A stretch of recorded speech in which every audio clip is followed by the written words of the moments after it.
Kisah ini bercerita tentang Dewi Sekartaji yang cantik, istri dari Pangeran Panji Asmoro. Mereka berdua hidup bahagia di desa tempat mereka tinggal. Namun, kebahagiaan itu tidak berlangsung lama. Seorang raja dari negeri entah berantah berniat menikahi paksa Dewi Sekartaji. Raja tersebut mengirim pasukan untuk menculik sang Dewi.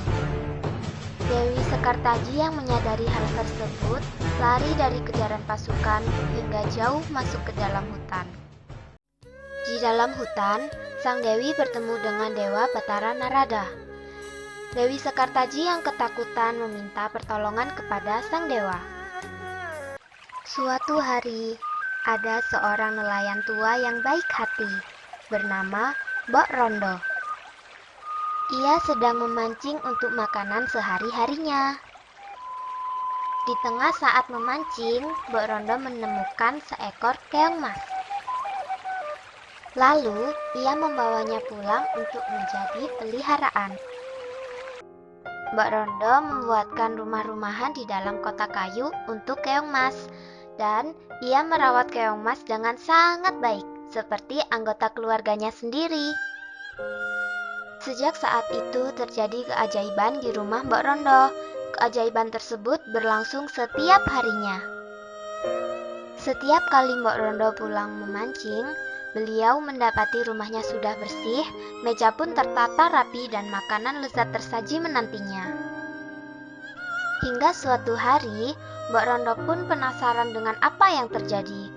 Ia hanya berpura-pura berangkat memancing. Mbok Rondo bersembunyi sambil menunggu. Kira-kira siapa yang sudah berbaik hati memberi keajaiban tersebut?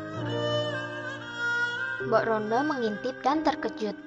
Ia melihat ada seorang perempuan cantik keluar dari rumah keong dalam kotak kayu. Perempuan tersebut membersihkan rumah dan menyiapkan makanan. Mbok Rondo keluar dari persembunyiannya dan berlari ke dalam, lalu menghancurkan kotak kayu beserta rumah keong di dalamnya. Perempuan tersebut pun tidak bisa kembali menjadi keong mas karena rumahnya telah hancur. Ternyata perempuan tersebut adalah Dewi Sekartaji yang telah dimantra menjadi seekor keong mas. Dewi Sekartaji sadar mantranya telah hilang. Sebagai rasa terima kasih, Dewi Sekartaji menjadikan Mbok Rondo sebagai ibu angkatnya.